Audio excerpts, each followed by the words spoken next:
ये मिथ्यात्व में हमने दो प्रकार के कूट किए थे, अनंतानुबंधी सहित और अनंतानुबंधी रहित। उसकी बात यहाँ 478 गाथा के नीचे बताई है।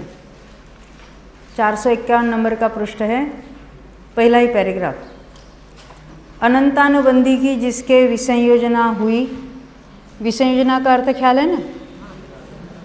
देखो चारों ही गतियों में और चौथे से लेकर 7वें गुणस्थान तक कोई भी जीव 3 करण परिणामों द्वारा, यानी वहाँ विशुद्धि बढ़ती है, उसके द्वारा अनंतानुबंधी की जो सत्ता है वो पूरी नष्ट हो जाती है एक अंतर्मूर्त में। इसको कहते हैं अनंतानुबंधी की विसंयोजना करना। तो ऐसा जीव वेदक सम्यक दृष्टि जीव, वेदक क्यों कहा? हाँ, सम्यक प्रकृति का उदय था और उसके अनंतानुबंधी तो थी नहीं। अब ये मिथ्यात्व में आया है। वेदक सम्यक दृष्टि जीव मिथ्यात्व कर्म के उदय से मिथ्यात्व गुणस्थान को प्राप्त होता है। उसके आवली काल तक अनंतानुबंधी का उदय नहीं है, क्योंकि मिथ्यात्व को प्राप्त होकर पहले समय में जो समय प्रबद्ध बांधता है, समय प्रबद्ध का अर्थ होता है एक समय में बंधे हुए परमाणु, जो कर्म परमाणु है उसको समय प्रबद्ध कहते हैं।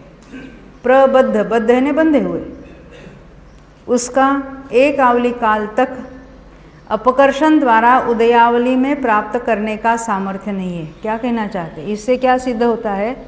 देखो उस समय उन्होंने जो अनंतानुबंधी की विसंयोजना करके मिथ्यात्व में आया है, अब यहाँ अनंतानुबंधी का बंध किया, कितना किया होगा?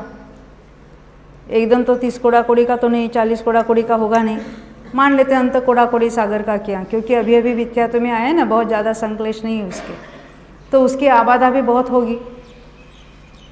फिर भी अपकर्षण एक आवली के बाद होगा।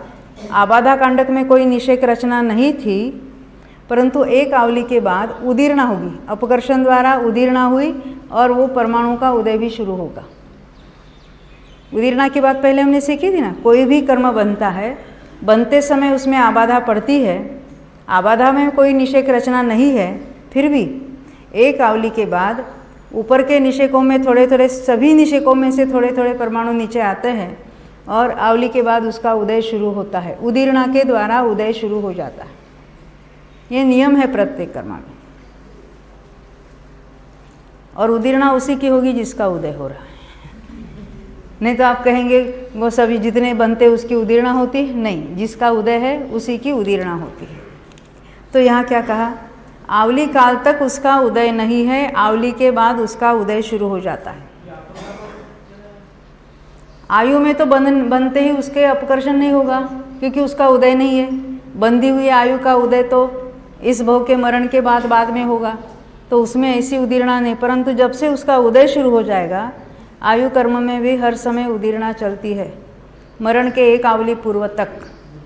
इसकी भी हमने बहुत चर्चा की थी पहले। अब हम आगे बढ़ेंगे।